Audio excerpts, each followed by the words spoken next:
ये कितना देवर के मर्यादा दिहल बा। लेकिन आजकल कलयुग देवरा ईटा चला के भौजी के कपार फोड़ देता था, भौजी बेलना चला के देवरी का नकलोला तोड़ देती है। याद करके देवर भौजाई के प्रेम है मैं तनको लजते नहीं। ऐसे गो गाना हम गाई ले कि भाई से भाई लड़े, भाई से भाई लड़े, अरे लड़वले परोस बा मनही के परी की, मनही के परी की हे जबनवे के दोष बा मनही के परी की, जबनवे के दोष बा मनही के परी की। ध्यान दे हमारा बात पर। जहिया एगो भाई अपना भाई के झुकावे खातिर दूसरा से राय लेवे लगी है तो ये बुझी जो घर बिखरे में टाइम ना लगी। भाई समझावता उनका समझने के और दूसरे के उल्टा समझावता तो समझ के करत रहे, बुझी उनका विनाश निश्चित बा। भाई के भाई लड़े, भाई से भाई लड़े, लड़वले परोस बा मनही के परी की हे जबनवे। वाह भाई देखी दही वाला जी के तरफ से 501 रुपया जोड़ा कर ले जाए। आज ले मुड़ीला में आज 7वां दिन हो के ऊपर सौना ना देखा होला। देखी ई गीत ठाई दे यहाँ के दिल में लागल है कि भाई से भाई लड़े लड़ौले पड़ोस बा आ मानही के परी की जबनवे के दोष बा। ए भजन पर खुश होकर 501 रुपया दिले बानी दही वाले भाई साहब, वहां के तरफ से एकदम आइल 501 रुपया। भगवान से प्रार्थना रही और दही के बिजनेस खूब चले। हाँ दही के बिजनेस सही चले, कहीं रही ना जी, सामान बेची सही खूब बेचाई रहा दही। कि भाई से भाई लड़े, भाई से भाई लड़े, लड़वले पड़ोस बा मनही के परी की जबनवे के दोष बा मनही के परी की, जबनवे के दोष बा मनही के परी। आज देखी जमाना अगर दामाद ससुरारी जाओ नो आ रास्ता में पान खा ले बड़े तो ससुरारी जाए से पहले पूरा खुला होला के मुंह धो के तनको ओठ लाल मत लो के वहीं के मध्य पान कइले। आए बेरा हे बेरा तो दामाद जी ले बिना बियर मरले ससुरारी जाते नहीं थे। आ जाए के पहले ही फोन कर देता रहे जे तनी दूगो मंगा के धइले रहे हम वहीं लबानी हो। आए रे भगवान ध्यान दे बबुआ। दही दूध हवा के लोग तार देता खगरी, शादी बियाह में बने मुर्गा और मछरी। यह दुनिया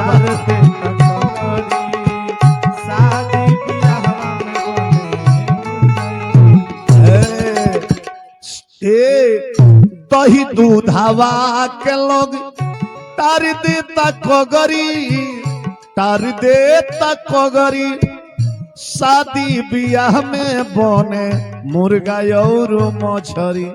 ए बबुआ बाप के संग बेटा पी के, बाप के संग बेटा पी के पहले से बेहोश बा मनही के परी की कल जुगवे के दोष बा मनही के परी की।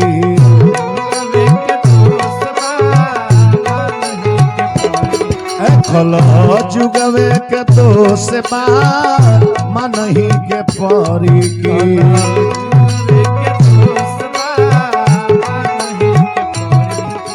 अब देखिए ड्रेस कैसन ड्रेस चल गई। लड़का के ड्रेस लड़की पहने लगली आ लड़की के ड्रेस लड़का लोग पहने लग। अब ये घड़ी लड़को चलता रहे सन हेते हेते केसरा का हेयर बैंड लगा के चलता रहे हेयर बैंड जैसे तो बाबू कटवा दिले बड़े। ए घड़ी के लड़का केसवा कटवा उतर सनु माने देख के हमरा बुखार चढ़ जाता। चारों बगल से साफ आ बीचवे में उड़ुक रखता रह जाए बुझाता जे एकरा बाबा के समाधि मुड़िए पर दिहल बा। का जे नहीं कौन कटी नहीं काट के नाम हम जूता काट देले बनी। भंडारी ठीक बरे झबरा हुआ लेखा बड़े बबुआ। ध्यान देवे के बाद बाप के संग बेटा पी के पहले से बेहोश बा मनही के परी की जबनवे के दोष बा मनही के परी की जबनवे के दोष बा तनी ध्यान दी हमारा बतिया पर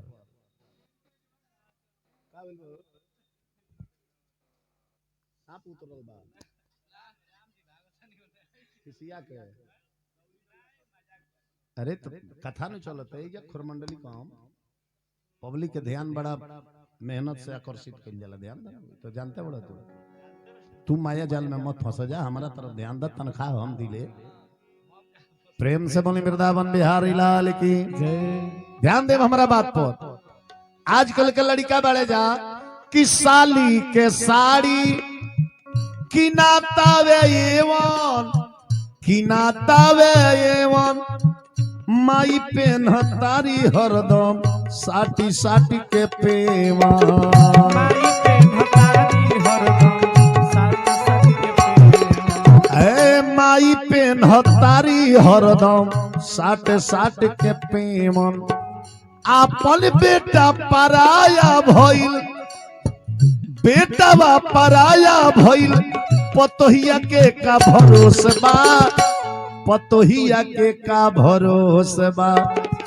मनही के परी के जबनवे के दोष बा मनही के परी के जबनवे के दोष बा पहले के लोग सवेरे उठे तो बरस के का खाओ लो जी तो हेल्दी रहे लो 100 बरिस जिए लो वैसन चीज खाओ लो का धोवते जे मुंह लो खाव गुड़ चाना खाव गुड़ चाना आजकल के लोग भइल चाउमीन बर्गर के दीवाना आजकल के लोग भइल चाउमीन बर्गर के दीवाना अरे आजकल के लोग भइल बर्गर के दीवाना हे बबुआ चाय के संग लोगवा ये जिंदगी के बर्बाद करे में सबसे बड़का जहर चाय ध्यान दे जीवन में चाय हम कभी नहीं छोते हैं 2 ठेपी जहर दे दे बरुआ सामने हम पी ले लेकिन 1 ठेपी चाय ना पी सकेले ध्यान दे 1 ठेपी चाय पहुंच ना सकेला चाय के संग लोगवा खातई हवा टोसबा खातई हवा टोसबा मनही के परी की जबनवे के दोषबा मनही के परी की जबनवे के दोष जबनवे के दोषबा मनही के परी की जबनवे के दोष ऐसे जबाना का करता ओकरा के छोड़ी जबाना के करे के कहल जाला जन के मन के मनमाना को ही जबाना कहते हैं अगर ये बार फिल्मी हीरो है आधा मुड़ी छिलवा के फिल्म निकाल दे और फिल्म हिट कर जाओ तो बार के आधा से अधिक नौजवान लड़का आधा मुड़िया छिलवा के घूमे लगी जा तो एगो हीरो के गंदा फिल्म निकालल ओकरा खातिर हिट क गई तो ओकर फैशन हो गई लेकिन एगो संत 50 दिन है जा रही के 4 बजे भोर में नहा के सूर्य के जल दे के 1 घंटा पूजा करो एकर असर आजकल के युवा पर नहीं पड़त पौरका के असर ठाई दे पड़त अगर दर्जी कपड़ा छियत तनी कैंची उरे वाला गइल आई जा एगो पट्टी साट दहलस तो एगो नया डिजाइन हो गइल अब सब लइकवे पट्टी साटवावे लगत रह जा का करे फैशन में लोग यानर हो गइल बा प्रेम से बोली वृंदावन बिहारी लाल की लक्ष्मण जी कहने की ना जनामी कंकड़े ना जनामी कुंडले मम जनामी नूपुरे नित्य चरणम वंदना भाभी के सिर पायल देखले रहनी तब भगवान गहनवा लेके रोवतानी सुग्रीव जी देखनी कि भगवान के आंख में आंसू बा तो ये समझ आके कहले बनी कहा सुग्रीव नैन भरी भारी आमिलहि नाथ मिथिलेश कुमारी रउआ चिंता मत करी सीता माता अवश्य मिल जाइए तो देखिए मित्रता का मतलब का होला रउआ भले करोड़ों में बानी, अगर केहू मित्रता राउर मित्र गरीबे बा, अगर वो मित्र राउर समाचार पूछ लहलस तो राउरो फर्ज चाहिए जो ओकर समाचार हम पूछी। केहू रउआ से पूछल का हाल बा तो कहीं के ठीक बा, हमर सब ठीक बा, सब हटाई, पहले रउआ आपन कहीं। ये नु मन इंसानियत कहाला, ये नु शिष्टाचार कहाला।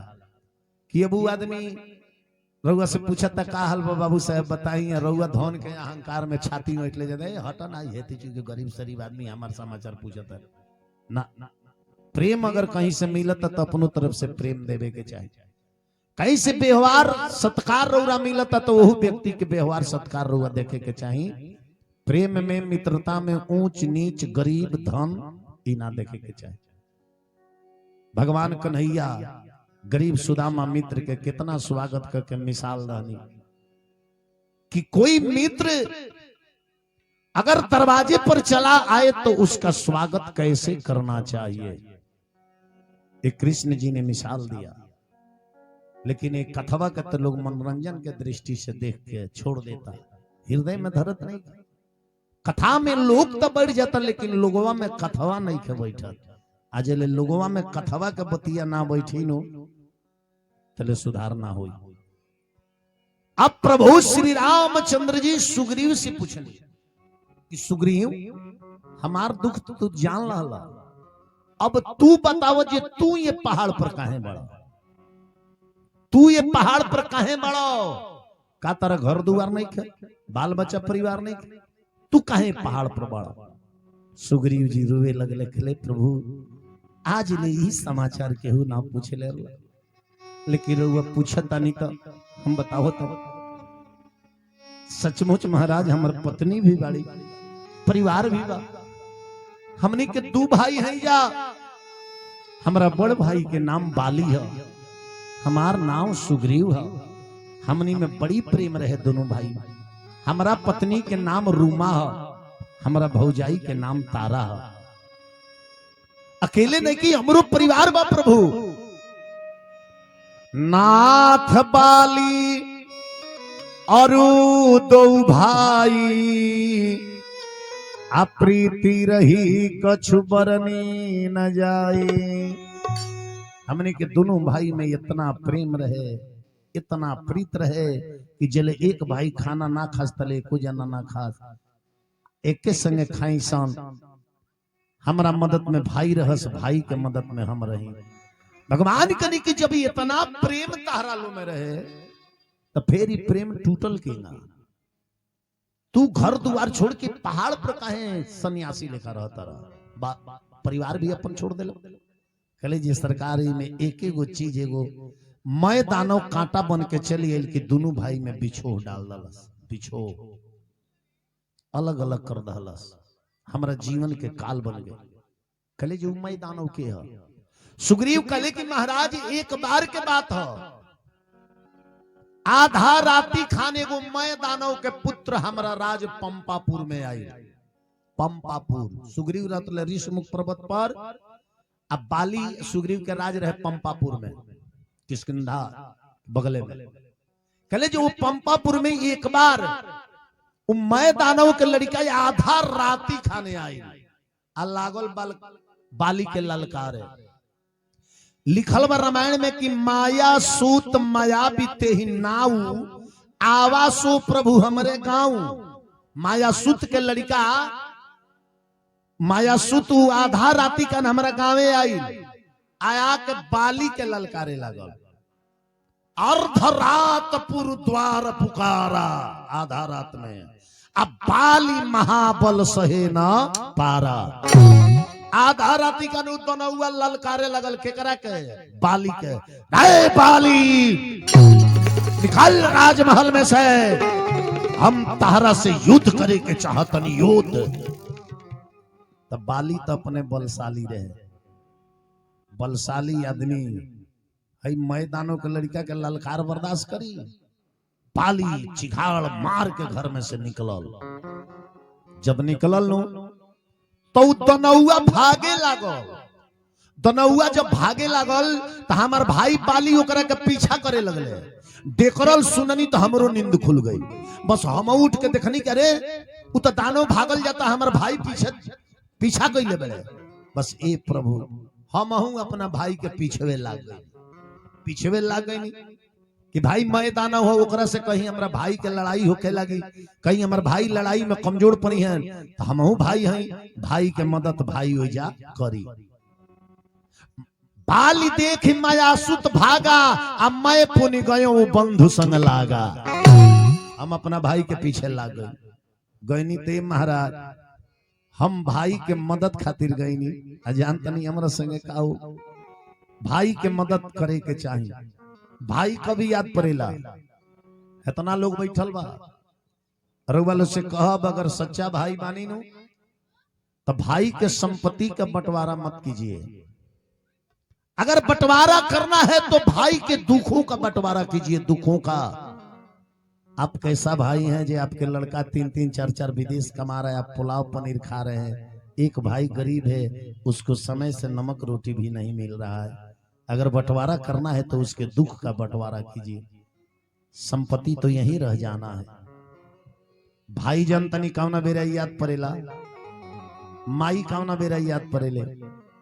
ऐ ऐ लड़का खेला बैठल बढ़ जा, शांति से लगा बैठा जा। पिता कौना बेरा याद पड़ेले, आरे भूखिया लगा का पर माई मनवा पर जाली, पियसिया लगल का पर अरे तिरिया मनवा नाय, आरे जगिया परेला तहिया अपन बाबूजी मनवा पर जाले। यज्ञ अगर कोनो कराओ तो बड़ा बाप याद पड़ी है कि बाबूजी रहते नो आज द्वार पर उस संभरते तब बाहर से बाजार करके हम लिए। जगिया परल का पर यारे याद आवे बाप, आरे लागेला लड़ैया तहिया भाई मनवा पर जाले, लागेला लड़ैया तहिया भाई मनवा पर जाले, आरे लागेला लड़ैया अपन भाई मनवा पर जाले, लागेला लड़ैया अपन भाई मनवा पर। हल चल बाबा यारे गावतारे नाय। अब बहिन कभी याद पड़ेली, बहिन कभी याद पड़ेली। विपत्ति परल का पर बहिना मनवा पर जाली, विपत्ति परल का पर आरे विपत्ति परल का पर बहिना मनवा पर जाली, विपत्ति परल का जब विपद पड़ेला दुख पड़ेला तो बड़ा बहिन याद पड़ेली कि चल जा बड़की बहिना की यहाँ जाके कुछ मांग के लिया वो कमाई जाते या बहिना के कर्जा दे दी है। आ सच्चा बहिन हो या जान जाए कि हमार भाई संकट में बाड़े नो, अपन गहना तक बेच दी अपना भाई के संकट से निकाले खातिर, लेकिन बहिन अपन कदम पीछे ना हटे। अरे विपत्ति परल का पर बहिना मनवा पर जाली, हल चल बाबा यारे गावतारे नाय। अरे जेकर केहू ना सहैया वो कर कन्हैया मनवा पर जाले, केहू ना सहैया कन्हैया मनवा पर जाले, जेकर केहू ना सहैया वो कर कन्हैया मनवा पर जाले, केहू ना सहैया कन्हैया मनवा पर जाले।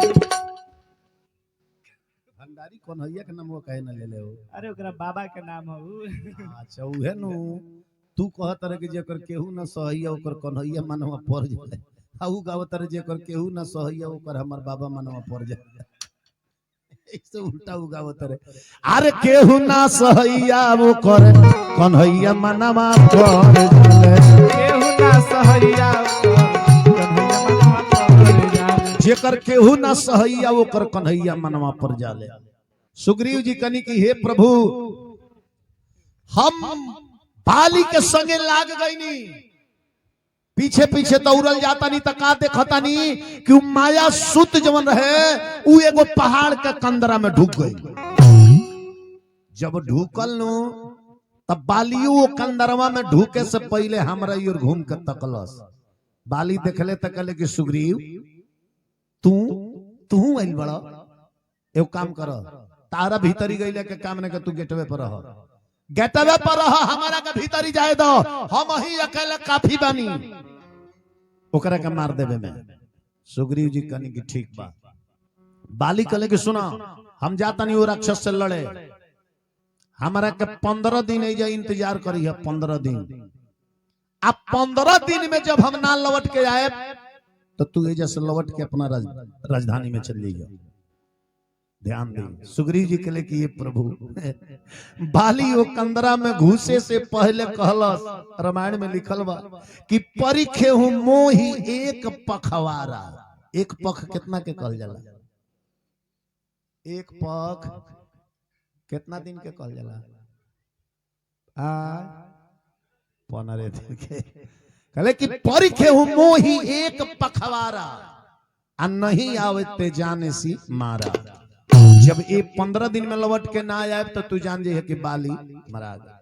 लेकिन हे प्रभु, हे मालिक, हे ईश्वर, बाली 15 दिन कहले रहले, लेकिन 15 दिन के चलावे, मास दिवस तह रहा खराड़ी। 1 महीना वही हम खड़ा रह गए, 1 महीना अपना भाई के इंतजार कर। मास दिवस तह रहे वो खरारी, निश्चर रुधिर धार तह भारी। एगो खून का धार वो पहाड़ के कंदरा में से निकलल।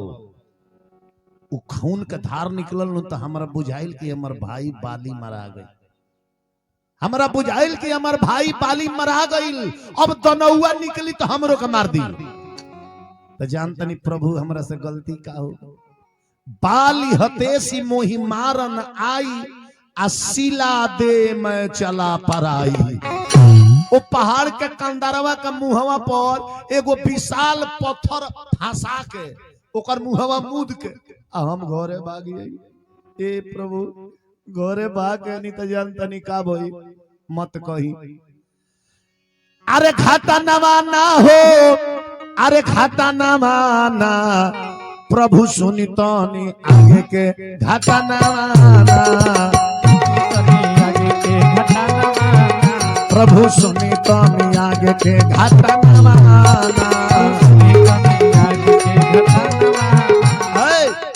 आगे के घटना जब हम ऐनी जा तो सारा समाचार हम राज में कह के सुनौनी। राज के लोग जानता नहीं का कही, राज के लोग हमके बना दी हल राजा, राज के लोग हमके बना दे हल राजा, राज के लोग बना दी हल राजा।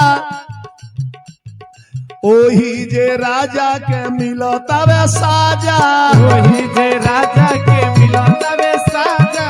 ए प्रभु, ओह दिन से घूमी, ओह दिन से घूमी बनावा बनावाना, प्रभु सुनितनी आगे के घाटा नवाना, प्रभु सुनितनी आगे के घाटा नवाना, प्रभु सुनितनी आगे घाटा नवाना हो, प्रभु सुनितनी आगे के घाटा नवाना, प्रभु सुनितनी। अब राजा बना दिया लो, हम राजा बन के मार राजपाट में लाग गई। आ तले वो तो नौआ के मार के कुछ दिन बाद बाली घरे आई। बाली जब बाली राजमहल में ढूकल, हम सिंहासन पर बैठल बानी, जब बाली के देखनी तो ना हमार सांस ऊपरे जाओ ना सांस नीचे ही आवे। कहनी जे हैं ई का हो गइले दादा, ई कहां से चली आई।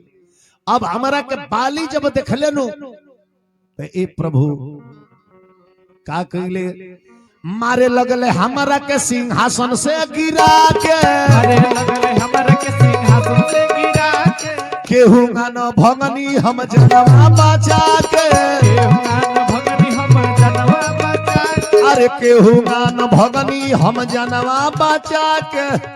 ओ दिन से बाली भइल हमरो, बाली बनल यारे हमरो तू समाना माना, प्रभु सुनितनी आगे के घाटा नवाना, सुनितनी आगे के घाटा नवाना, प्रभु सुनितनी आगे के घाटा नवाना।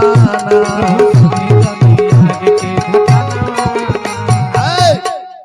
वही बेरा बाली आई। ए महाराज इतना मरलस लसार लसा रामायण में निकल रिपुसम मोहि मारेसी अति भारी हर लिन्हेसी सर्वसु अरु नारी। मार के हमरा के घर से निकाल दलस, हमरा औरत के भी अपना राज में राख ललस, हम प्राण लेके भगनी। तो हे भगवान ताके डर रघुबीर कृपाला आ सकल भुवन में फिरहूं बिहाला। वही बाली के डर से सारा ये भूमंडल पर उन्हें भाग के लुका के रही, विशेष करके ये ऋषमुख पर्वत पर रही ले। काहे कि बाली सब जगह जाला लेकिन ऋषमुख पर्वत पर ना आवेला। काहे कि एगो ऋषि के श्राप बा कि जइया ये पर्वत पर आ जाइब तैया ताहर सर 100 खंड में फाट जाए। आगे हम कथा में बताए कि काहे श्राप मिल रहे बाली। अब ये बात जब भगवान राम सुननी नो तो कहने क्यों तारा ऊपर इतना अत्याचार, तारा ऊपर इतना अत्याचार। तो सुना एगो मित्र होके तू हमार काम सफल बनावे की नियुक्ति में लागल बड़े कि सीता के पता लाग जाए महाराज हम लगवाई। तो हमरो फर्ज बनता कि तोहरो जौन मुसीबत बा ओकरा के हमरा टारल जरूरी बा, बाकी ना बा आदला का बदला होला। इजर रामायण में दोहा लिखल भगवान कहले बनी कि सोना हो सुग्रीव मारे हो बालिए कहीं बान गए ब्रह्मारग सरना गए उबरहीन प्राण। ब्रह्मा रूप शरणागत गए उबरहीन प्राण। अगर ब्रह्मा के भी शरण में बाली चल गई हैं तो उनका प्राण के केहू बचा ना सकेला। एक एक गो बन में मारे, 2 गो ना मारे के पड़ी। अगर बीमारी एक गो इंजेक्शन में ठीक हो जाए तो 15 गो लिहल जरूरी बा। बतिया सही है बना। तो हुनकरा यूर काहे के ताकत रहे झगड़ा बढ़ावे के मन बका, हुनकरा यूर ताक हौसल में मुड़ी गोल ले। प्रेम से बोली वृंदावन बिहारी लाल की जय। सुग्रीव जी कहनी कि प्रभु बाली कोनो साधारण वीर ना हुआ, बाली के उहे व्यक्ति मार सकेला कि सुग्रीव जी 7 गो ताल के पेड़ देखौनी, ताड़ के तौड़कुल के भोजपुरी में 7 गो।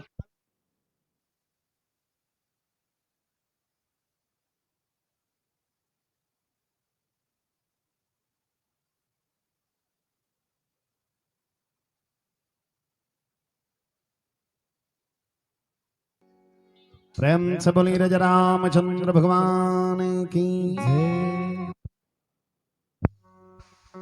7 गो ताड़ के पेड़ दिखौले सुग्रीव जी कहले कि हे प्रभु एक बाण में जे है 7 पेड़ के मूड़ी काट दी उहे बाली के मारी।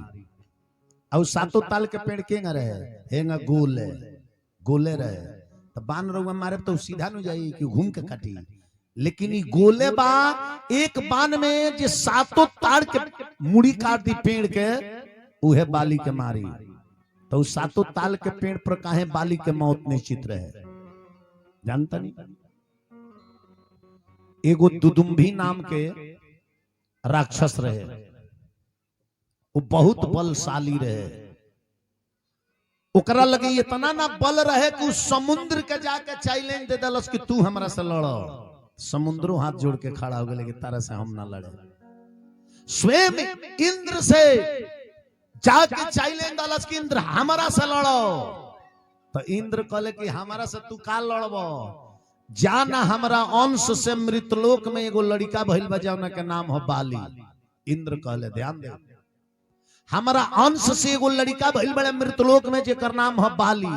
हमारा से का लड़बो, पहले हमारा लड़के से जाके फरियावा ना।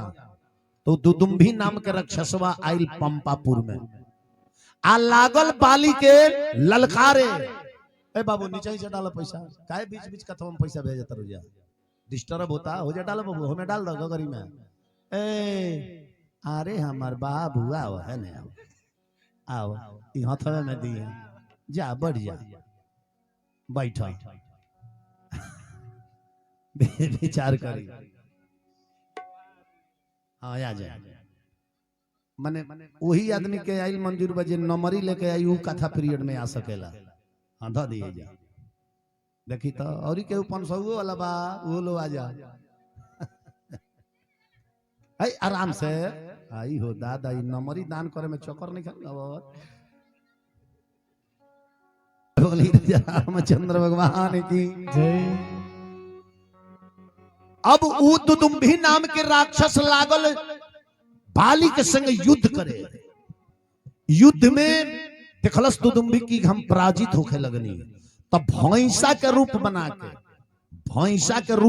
के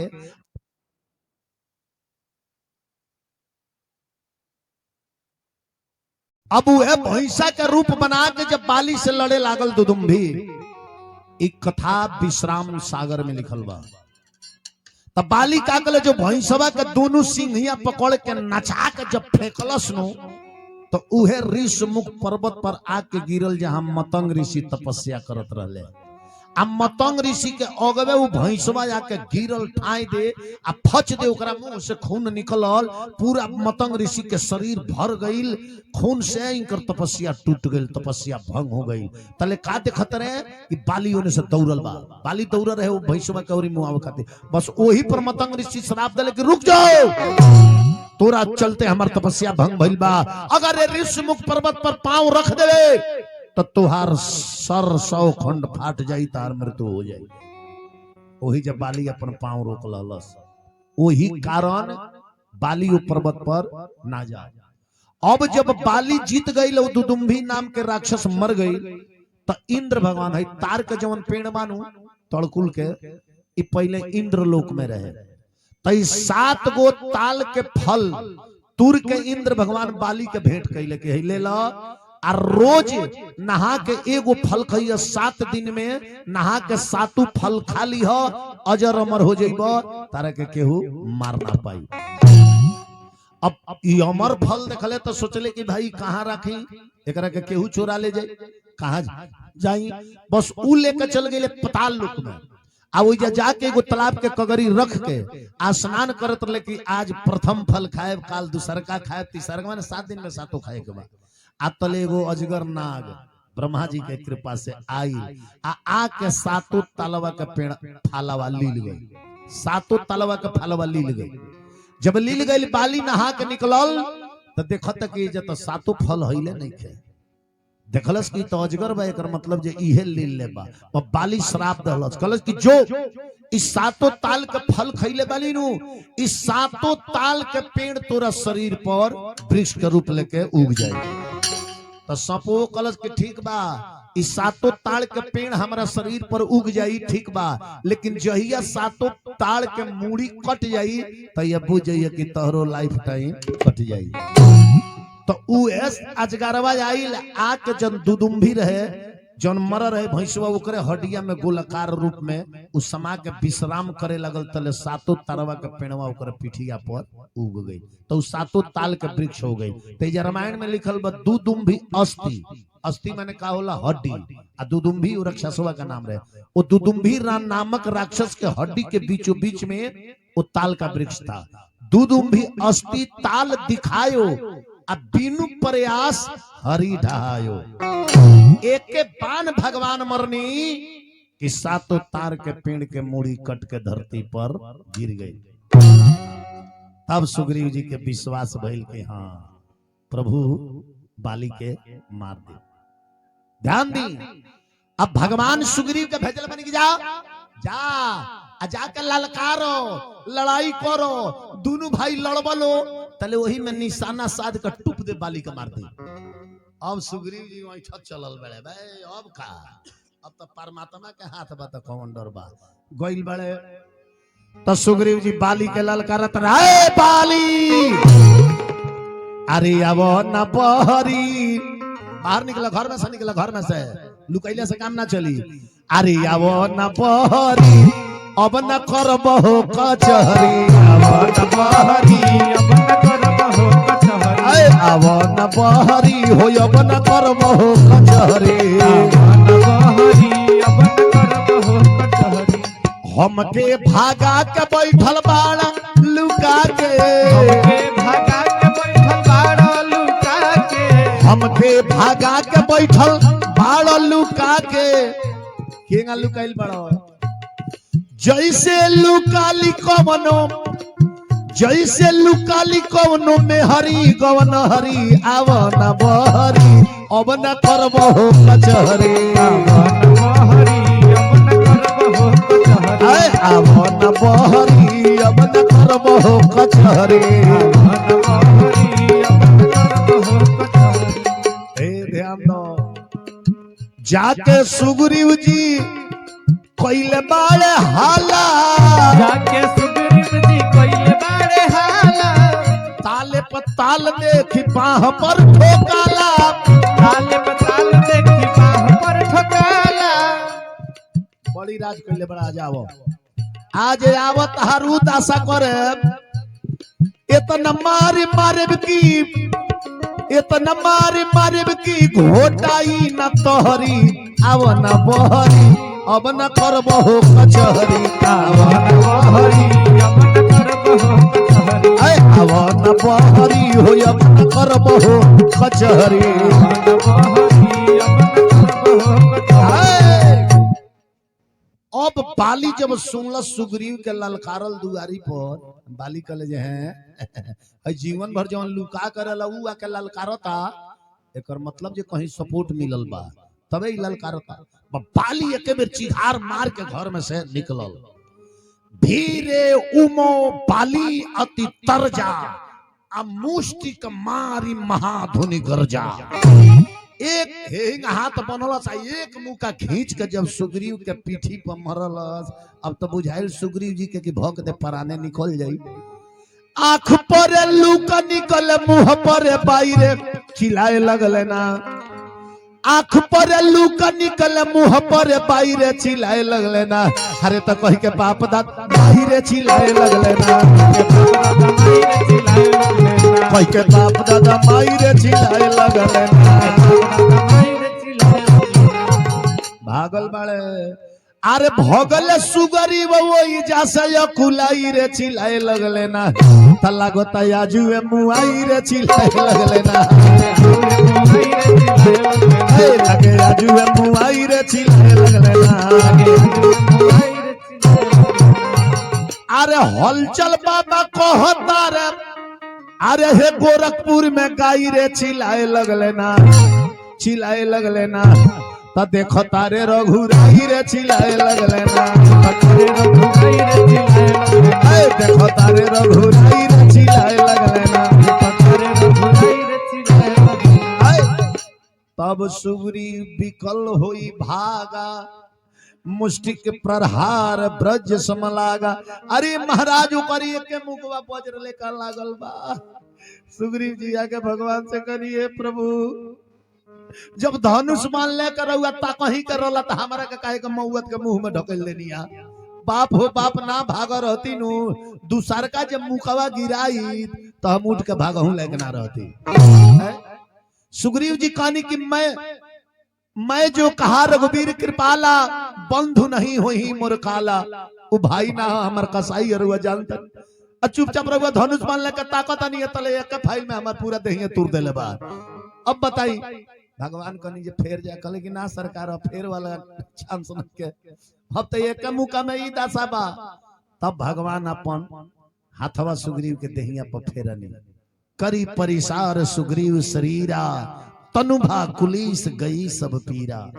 सारा पीरा सुग्रीव जी के दूर हो गई तो सुग्रीव जी कनी के बान कहे न मरनी है भगवान राम कनी जे के मारी तू लो दोनों भाई एक रूप के बोलले बड़लो आ जब लड़ गईला लो तो हमरा बुझाते न रहे कौन सुग्रीव हवन कौन बाली हुआ चिन्हाते न रहा कहीं अनजाने में मार देती है तोहरे लग जाए तब का होई भगवान कहनी कि एक रूप तुम भ्राता दो अते ही भरम न मारहु सो एक रूप के तुलो दोनों भाई बड़े यही से हम अनभरम में पड़ गए अब जा अब पहचान तार के देता नहीं भगवान एगो फूल के माला लेके सुग्रीव जी के गलवा में डाल रही कने फूल के माला ले लो ये फूल के माला से हम चिन्ह जब कि तू सुग्रीव जी हुआ त लिखल बा कि मेली कंठ सुमन के माला आ पठवा पुनी दे बल विशाला दोबारा बल विशाल दे के आ तब भगवान राम सुग्रीव के भेजले बानी। कहता रे सुग्रीव जी जाता रे आ जाके बाली के ललकारता रे। कहता रे जाई के दुवरिया सुग्रीव अरे ठोकले बड़े हो ताल आ जल्दी से बहरी निकल। अरे जल्दी से बहरी निकल तब माथावा पर नाचे तारा काल। जल्दी से बहरी निकल माथावा पर नाचे तारा काल। जल्दी से बहरी निकल। सुग्रीव जी कहने के जल्दी बाहर निकला तारा माथा पर काल नाचता। बाली सुन ले तक लगे हैं अबे एक मुका में छटपटा के भगले है सुग्रीव फिर चलिए ले ई जरूर दाल में काला बा। अरे माथावा पर नाचत बात तोहरो जे काल। माथावा पर नाचत बात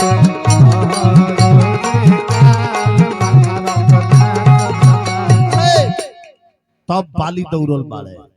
निकलता रे बाली क्रोध से अरे वखिया भइले लाल लाल। आ बनी के निकलल बाड़े तो कलहू के काल। बनी के निकलल बाड़े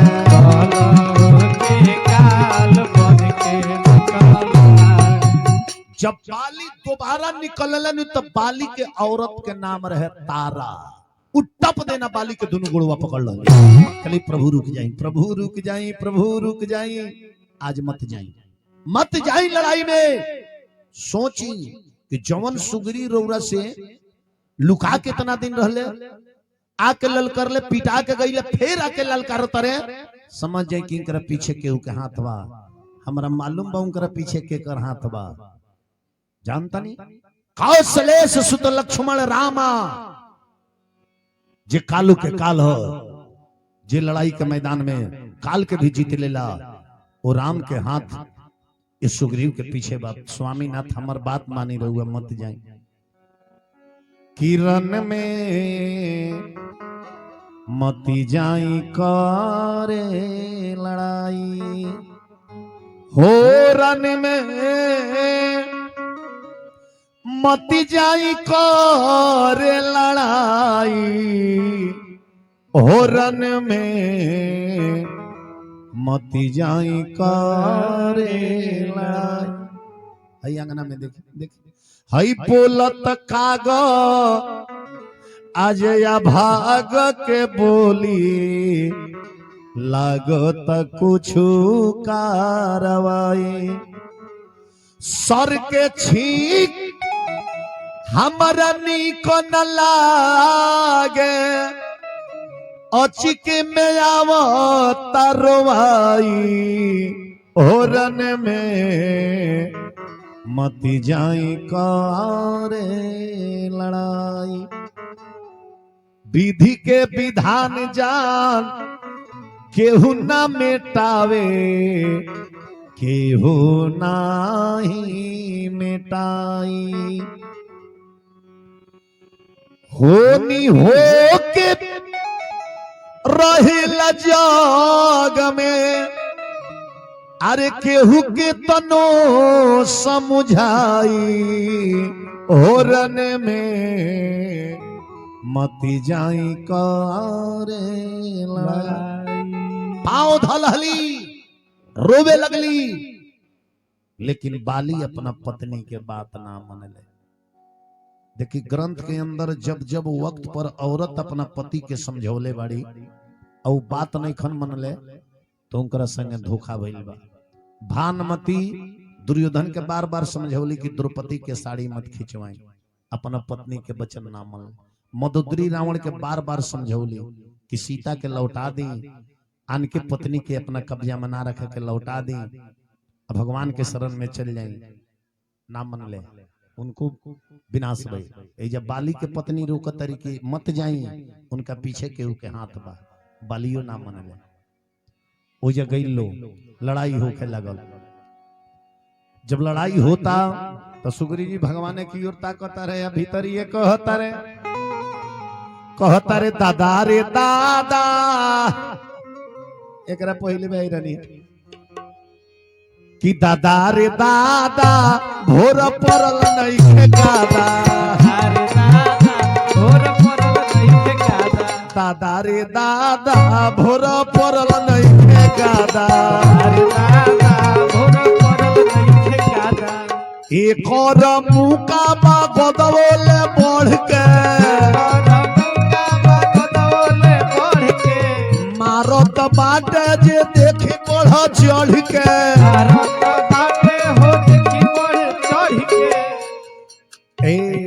लागतावे मुंह का सुगरी, लागतावे मुंह का सुगरी व्याकुल भइले ज्यादा। दादा रे दादा भोर परल नहीं गादा।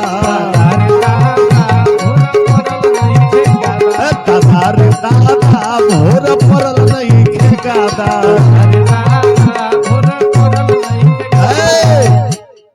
जन रामायण में चौपाई लिखल बा, अनेक प्रकार के लड़ाई सुग्री में बाली में भइल। प्रेम से बोली राजा रामचंद्र भगवान की जय। रामायण में लिखल बा कि नाना विधि अरे भई लड़ाई पिटपट देखत रघुराई।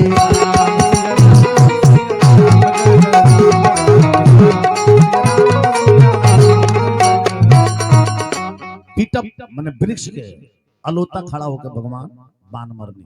नाना विधि भई लड़ाई पीटप ओट देखी रघुराई। जब बाण मरनी बाली हाय हाय कही के गिर गई ले, तब भगवान जाके सन्मुख खड़ा हो गई। तब बाली गर्दन नाइट के तकले के लेके ओ आप स्वयं नारायण, अरे आपका अवतार तो धर्म के लिए हुआ है, लेकिन आपने एक व्याधा की तरह छुप करके मुझे बाण मारे हैं। व्याधा की तरह छुप करके आप बाण मारे हैं क्यों?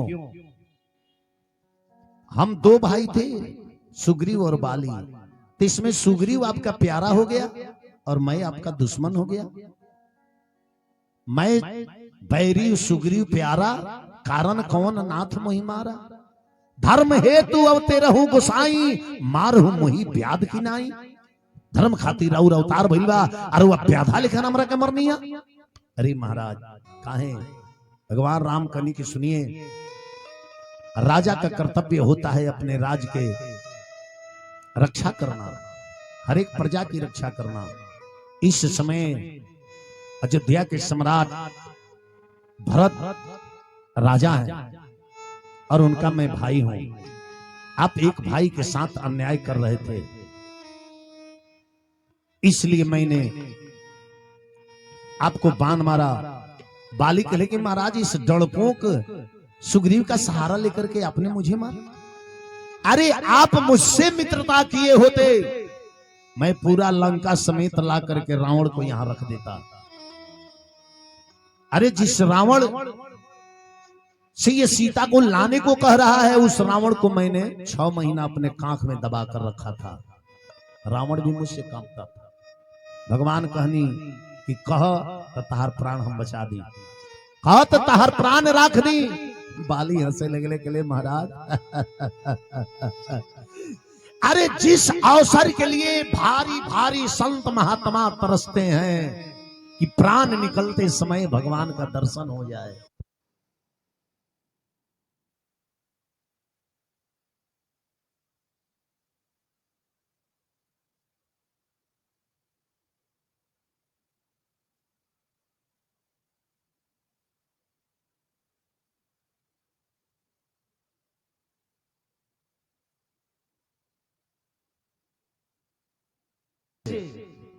अवसर के लिए संत महात्मा भगवान से प्रार्थना करते हैं कि प्रभु मरते समय आपका दर्शन हो जाए।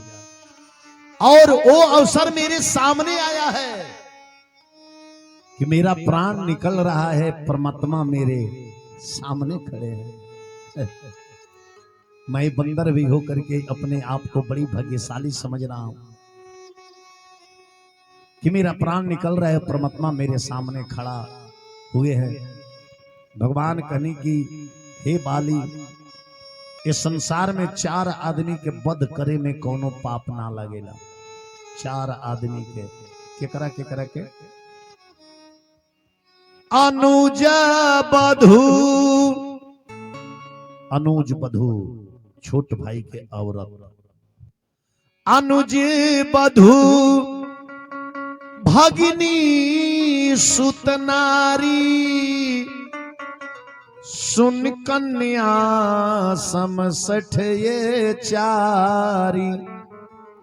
बेटा के औरत यानी पतोहू, भगिनी बेटी और भगिनी बेटी ए पर जे कुदृष्टि भाव से अपन नजर रखेला। अनुज बधू मने छोट भाई के औरत, अपन पतोहू, भगिनी बेटी, ये 4 गो रिश्ता पर जे कुदृष्टि भाव डालेला, बुरा नजर डालेला, ये व्यक्ति के मार देवे में कोनो पाप ना लगेला। अनुज बधू भगनी सुत नारी, सुन कन्या समसठ ये चारी, इन्हीं कुदृष्टि बिलो के जोई, आ ताके बधे कछु पाप न होई। बेटी के, भगनी के, पतोहू के, छोट भाई के, औरत के, ये 4 गो रिश्ता पर जे बुरा नजर डालेला, ओकरा के मार देवे में कोनो पाप ना लगेला। विचार करी, अगर कहो तो तहार प्राण हम बचा दी। कहले बाली के नाम महाराज कि जन्म जन्म मुनि अरे जतन कराही, अंतराम कह आवत नाही राम।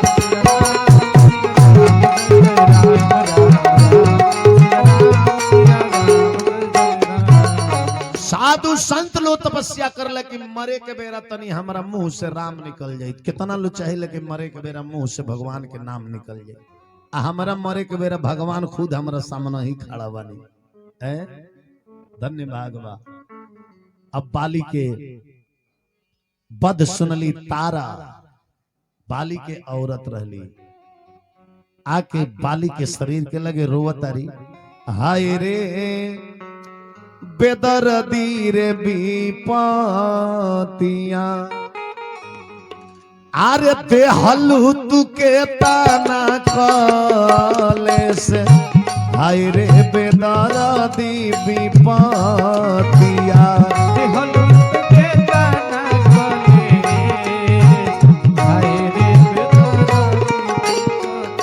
ध्यान दीजिएगा, समय, समस्या और संपत्ति एक समान ना रहेला, एक चढ़ाव उतराव होत रहेला।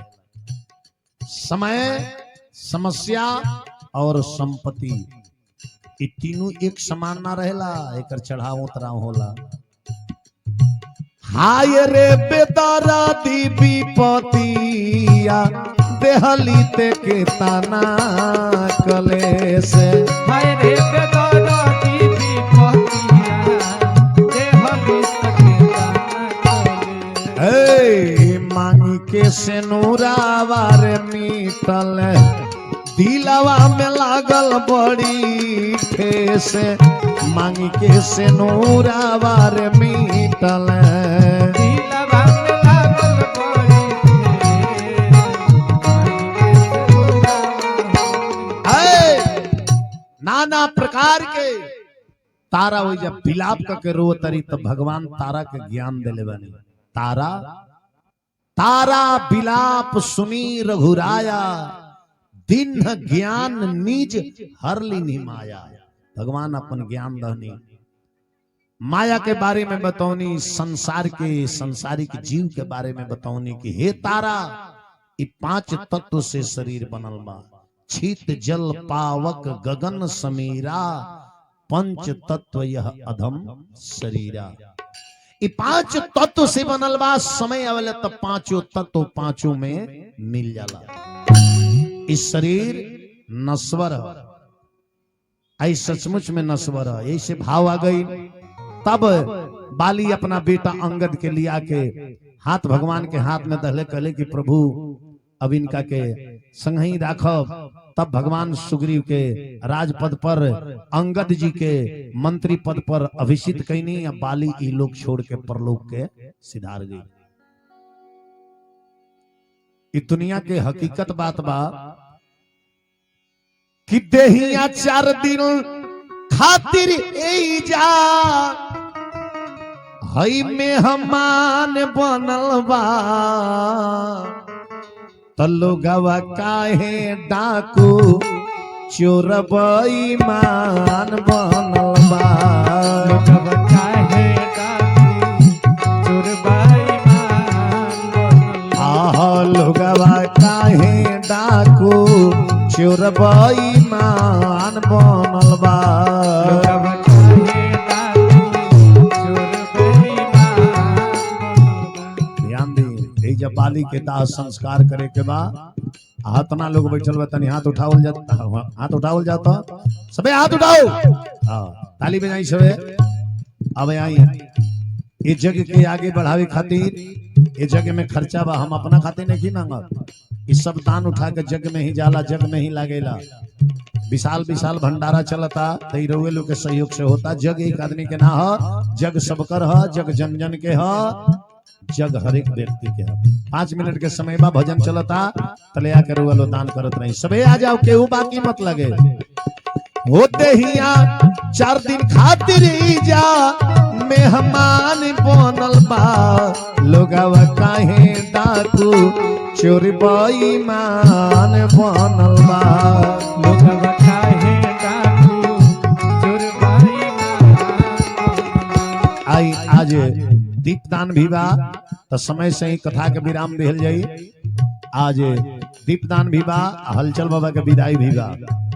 तो आ जाई, पहले जग में जगह दान होला वो दान करी। सबे सबे आ जाओ, नीचे से दान करी। मन करबा उहे पैबा, जवन कमैबा उहे खैबा। जवन करबा उहे पैबा, जवन कमैबा उहे।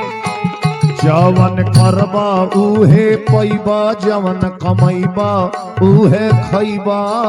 करबा उहे पैबा, जवन कमैबा उहे। हो तोहरा जाए खातिर पासिक। अभी नीचे ही से सवे दान करो, विदाई के बेरा मंच पर। हो तोहरा जाए खातिर पासिक, विमान बनल बा। लोगवा काहे डाकू चोर बेईमान बनल बा। लोगवा काहे डाकू चोर बेईमान बनल बा। ओ लोगवा काहे डाकू चोर बेईमान बनल बा।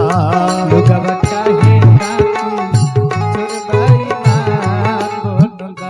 आराम आराम से नीचे से। हो तो के जाए खातिर पासिक, विमान बनल बा।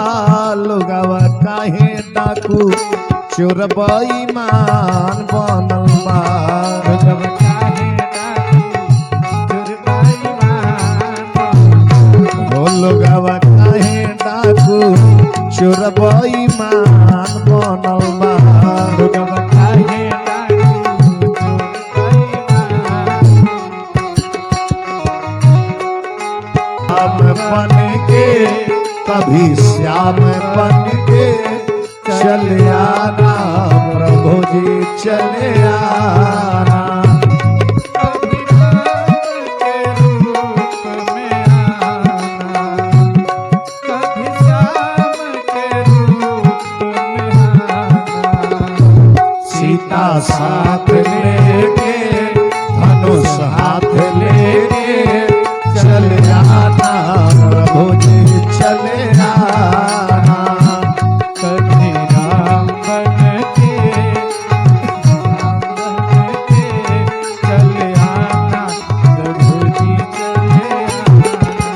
हाय, कभी राम बन के कभी श्याम बन के चले आना, कोई चले आना।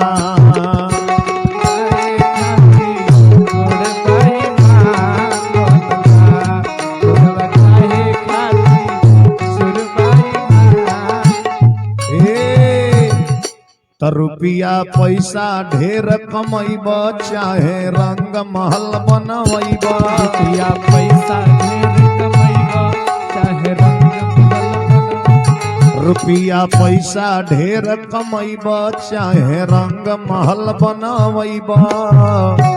ढेर कमैब चाहे रंग महल। हो तो हके सूते खाती जा, तोहके सूते खाती जा शमशान बनल बा। त लोगवा काहे डाकू चोर बेईमान बनल बा।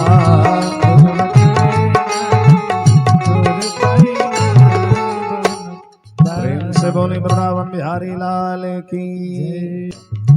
रही जिंदगी तो मिलेंगे दोबारा, दोबारा मिलन आखिरी है हमारा।